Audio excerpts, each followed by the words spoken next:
प्यारे बच्चों, आज हम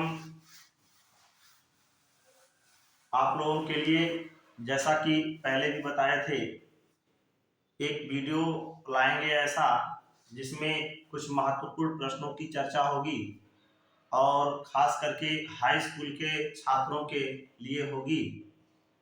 ये इन सभी बिंदुओं पर हम प्रकाश और वैद्युतिकी से संबंधित क्वेश्चन जो बहुत इंपॉर्टेंट हैं, परीक्षा में अक्सर ही पूछे जाते हैं और यह मान के चलिए कि पूछ ही रहा है, ऐसे प्रश्नों पर आप विशेष ध्यान देंगे जिन पर मैं चर्चा करूंगा। आप वीडियो को बार बार रिवीजन करते रहिए, दोहराते रहिए, देखते रहिए, जिससे आपको ये सारे क्वेश्चन दिमाग में बैठते रहेंगे। जैसे मैं प्रकाश से स्टार्ट करता हूँ, तो प्रकाश का सबसे पहले आप प्रकाश के गुण के बारे में पढ़ लेंगे। प्रकाश के गुण क्या क्या हैं। अब उन क्वेश्चन पर मैं यहाँ पे फोकस नहीं कर सकता हूँ, उसके क्या क्या गुण हैं, क्योंकि उतना लंबा वीडियो बनाना संभव नहीं है। इसलिए आप इस चीज़ को ध्यान रखेंगे कि प्रकाश का गुण है परावर्तन को आप एक बार जरूर पढ़ लेंगे, अपवर्तन पढ़ लेंगे, परावर्तन के नियम पढ़ लेंगे, अपवर्तन के नियम पढ़ लेंगे। ये आपका बहुत महत्वपूर्ण है, अक्सर ये पूछ ही लेता है, इस पर आप विशेष फोकस करेंगे, इस चैप्टर से संबंधित है। इसके बाद अपवर्तन में है स्नेल का नियम है, जो अपवर्तन का द्वितीय नियम है, स्नेल का नियम होता है, वह स्नेल का नियम बहुत महत्वपूर्ण है, आप उसको भी याद रखेंगे। क्रांतिक कोण क्या है, अगर सिलेबस में है, वैसे मुझे ध्यान नहीं आ रहा है सिलेबस में है कि नहीं, अगर सिलेबस में है तो क्रांतिक कोण आप एक बार पढ़ लेंगे, पूर्ण आंतरिक परावर्तन पढ़ लेंगे। ये सभी प्रश्न जो है इसमें बहुत महत्वपूर्ण है। आगे आप लोग प्रकाश में मानव नेत्र का सचित्र वर्णन एक बार पढ़ लीजिएगा। उसके बाद सबसे महत्वपूर्ण जो उस चैप्टर से प्रश्न बनता है वह आपका है निकट दृष्टि दोष और दूर दृष्टि दोष, जिसमें से निकट दृष्टि दोष जो है अक्सर ही पूछता है। निकट दृष्टि दोष में कारण क्या होता है, उसका निकट दृष्टि दोष का कारण क्या है, उसका निवारण क्या है, वह किरण आरेख किस प्रकार से बनाता है। इस आधार पर जो है आप इसको बहुत इंपॉर्टेंट प्रश्न समझ करके आप जरूर पढ़ लेंगे एक बार। निकट दृष्टि दोष, दूर दृष्टि दोष भी आप पढ़ेंगे, लेकिन जिसमें से सबसे महत्वपूर्ण निकट दृष्टि दोष आपका होता है, उसमें तीन बातों को ध्यान रखना है। निकट दृष्टि दोष की परिभाषा, निकट दृष्टि दोष का कारण और निकट दृष्टि दोष का निवारण, और चौथा पॉइंट भी उसमें याद रखेंगे, उसका किरण आरेख। आपको उसका किरण आरेख भी खींचना होता है, ये चीज ध्यान आपको रखना है। दर्पण से भी संबंधित कुछ प्रश्न हैं, जैसे आप जो है दर्पण में आवर्धन के लिए, आवर्धन क्या है, उसका रेखीय आवर्धन क्या है, आवर्धन की परिभाषा, उसके फार्मूले आप उसमें तैयार रखेंगे। विशेष करके सबसे महत्वपूर्ण उसमें प्रश्न जो बनता है, जैसा कि हमने यह बताया है कि अवतल दर्पण में कई स्थितियां जो बताई गई हैं, उन कई स्थितियों में आप जो है सभी स्थितियों पर फोकस कर लीजिएगा, उसमें से देख लीजिएगा कौन सी स्थिति इसके पहले एक दो बार पूछा हुआ है, वह जरूर आप पढ़ के जाएंगे। निश्चित ही उसमें से आपको एक प्रश्न मिलना ही मिलना है, क्योंकि अक्सर आपसे उसमें से प्रश्न जो है पूछ ही लेता है। फिर हम लोग प्रकाश में चलते हैं, प्रकाश के बाद जो है वैद्युतिकी में चलते हैं। वैद्युतिकी में आपको Q बराबर N इंटू ई, Q बराबर N इंटू ई, Q बराबर I इंटू टी, इन पर फोकस कर लीजिएगा। इस पर न्यूमेरिकल क्वेश्चन ज्यादा उठाता है, N इंटू ई और N into E is equal to I into T. अब यहाँ से I का जो मान निकाला जाता है वह हो जाता है N into T, N into ई अपॉन टी। ये फार्मूला आप डायरेक्ट यूज कर सकते हैं।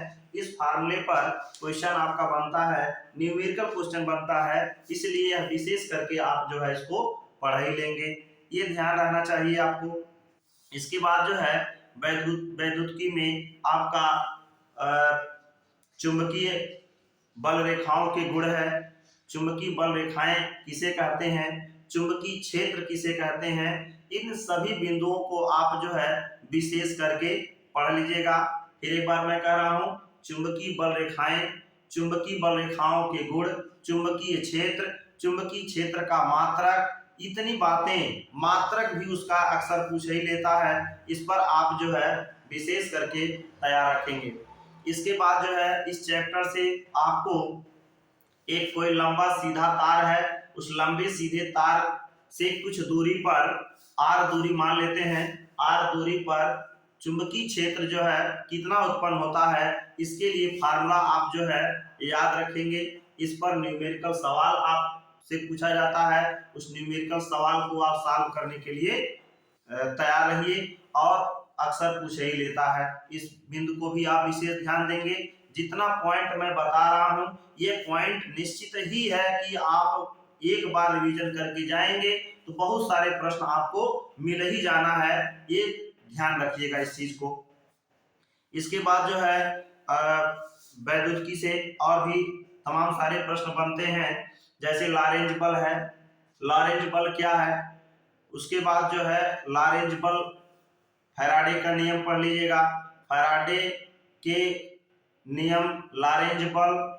इसके बाद आ जाता है फ्लेमिंग के बाएं हाथ का नियम, बहुत महत्वपूर्ण है, बहुत महत्वपूर्ण है। मैं बार बार इसको कहता हूं, पढ़ाते समय भी मैं इसको बताता हूं कि आप जो है फ्लेमिंग के बाएं हाथ का नियम, हो सके तो दाएं हाथ का भी नियम याद रखिए। अगर बाएं हाथ का याद है तो दाएं हाथ का भी याद है, अगर दाएं हाथ का याद है तो बाएं हाथ का नियम भी आपको याद ही होगा। ये जरूर आप इसको पढ़ करके जाएंगे। यह मान के चलिए कि परीक्षा में पूछ ही रहा है, जिस प्रकार से निकट दृष्टि दोष परीक्षा में मान के चलिए पूछ ही रहा है, उसी तरह से आप फ्लेमिंग के बाएं हाथ का नियम भी पढ़ करके, एक बार पढ़ करके जरूर ही जाएंगे।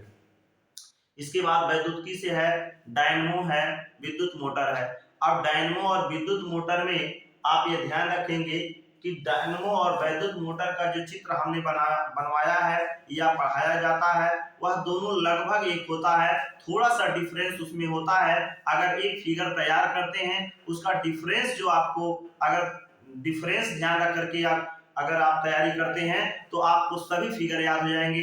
अब डायनमो में आपको दो प्रकार का डायनमो पढ़ना होता है, एक दिष्ट धारा डायनमो, एक प्रत्यावर्ती धारा डायनमो। तो दिष्ट धारा डायनमो और प्रत्यावर्ती धारा डायनमो और विद्युत मोटर, इन सभी बिंदुओं पर आप विशेष ध्यान देंगे। एक फिगर याद है तो तीनों फिगर आपको याद हो जाएगा। उसमें का केवल और केवल अंतर याद रखिए कि अंतर उसमें क्या होता है, और एक फिगर तैयार रखिए, उसके बाद आपका तीनों कंप्लीट होगा और जो भी प्रश्न उसमें से बनाएगा आप उसको आसानी से कर ही लेंगे। यह बिंदु आप परीक्षार्थी, हाई स्कूल के परीक्षार्थी विशेष ध्यान देंगे ताकि आपका कहीं से कोई नुकसान न होने पाए। तो ये जो है आपके कुछ महत्वपूर्ण प्रश्न हैं। कुछ और भी महत्वपूर्ण प्रश्न है, जैसे आप इस पर याद रख लीजिएगा, ध्यान रखिएगा कि जो प्रतिरोध पर है, प्रतिरोध के लिए फार्मूला है किसी श्रेणी क्रम में जुड़े 2 या 3 प्रतिरोध के तुल्य प्रतिरोधों के लिए जो फार्मूला होता है R बराबर R1 plus R2 plus R3, और श्रेणी समांतर क्रम में जुड़े प्रतिरोधों को का तुल्य प्रतिरोध जो होता है 1/R1 plus 1/R2 plus 1/R3। इस पर आप जो है न्यूमेरिकल प्रश्न जो है हल करके जाएंगे, इसका निगमन भी आप तैयार करके जाएंगे। ये निगमन इसका कैसे पूछता है, किस प्रकार से हमको इसको तैयारी बनाना है, किस तरह से तैयार करना है, वो आप अपने हिसाब से समझिएगा। पढ़ाया गया होगा, टीचर के द्वारा पढ़ाया गया होगा, इसको विशेष ध्यान देंगे। न्यूमेरिकल प्लस इसका निगमन और जो इसका विशिष्ट प्रतिरोध के लिए फार्मूला होता है R बराबर रो इंटू एल बाई, ये फार्मूला जो आपका होता है, इस फार्मूले पर भी आप न्यूमेरिकल विशेष करके आप दे करके जाएंगे। अक्सर इस फार्मूले पे न्यूमेरिकल आपसे पूछा ही लेता है, आप इस चीज का ध्यान रखेंगे। और इस ए और एल पर निर्भर करता है, आर का जो मान है वह भी आप याद रख के जाएंगे। और जो इसमें फार्मूले हैं न्यूमेरिकल के लिए, और भी फार्मूले हैं जिन पर जो पूछता है, लेकिन ये ऐसे फार्मूले हैं जिन पर अक्सर ही पूछ लेता है, इसलिए मैं इन सभी फार्मूलों का मैं यहाँ पे चर्चा कर दिया हूँ। और भी जो आपको लगे इम्पोर्टेंट है उसको भी आप पढ़ करके जाएंगे। ऐसा नहीं है कि केवल मैं इतना बता दिया हूँ तो खाली यही भर पढ़ करके जाना है, और भी जो आपको लगे इम्पोर्टेंट प्रश्न है उसको पढ़ के जाना है। लेकिन इस इतना जितनी बातें मैंने बताया, जितने प्रश्न आपको मैंने बताया, ये आपको विशेष करके पढ़ के जाना है, विशेष करके पढ़ के जाना है। इसको तो एकदम छोड़ना ही नहीं छोड़ना है। बाकी इसके अलावा अगर आप और पढ़ पाते हैं और तैयारी बना पाते हैं तो निश्चित है कि आप उसको बना करके जाएंगे। और फिर हमसे संबंधित कोई भी बातें होंगी मैं नेक्स्ट वीडियो में आपको सुझाव दूंगा। जो भी बातें मुझे ध्यान पे चढ़ा है, जितनी बातें मेरे दिमाग में बैठा हुआ है ना, वह मैं आपको बताया हूँ। अगर कुछ पॉइंट छूटे होंगे तो मैं नेक्स्ट वीडियो में आपको पुनः जो है एक बार और इस सभी बिंदुओं पर चर्चा कर देंगे, और आप परीक्षा में जा करके अपने समस्या का समाधान कर देंगे। इसी तरह से केमिस्ट्री से भी कुछ संबंधित क्वेश्चन हैं, उनको भी मैं नेक्स्ट वीडियो में ला दूंगा, नेक्स्ट वीडियो में मैं चर्चा कर दूंगा, उस पर भी आप फोकस कर ही लेंगे। और इस तरह से आप अपनी तैयारी बना करके जाएंगे तो आपको कोई भी असफल होने से रोक नहीं सकता है। शेष मैं नेक्स्ट वीडियो में बाकी सारी बातें करता हूं, और आप लोग हमारे इस चैनल को सब्सक्राइब करें, लाइक करें, शेयर करें और इसको आगे बढ़ाएं। और हमारा स्नेह आपके प्रति बना रहेगा, और आप मुझे भी जो है आगे लाने का प्रयास करें। आपके शेयर से, आपके लाइक से, आपके सब्सक्राइब से मेरा भी जो है ग्राफ आगे बढ़ेगा। इसी के साथ मैं आप सभी लोगों को धन्यवाद देना चाहता हूँ। शेष नेक्स्ट टर्म में।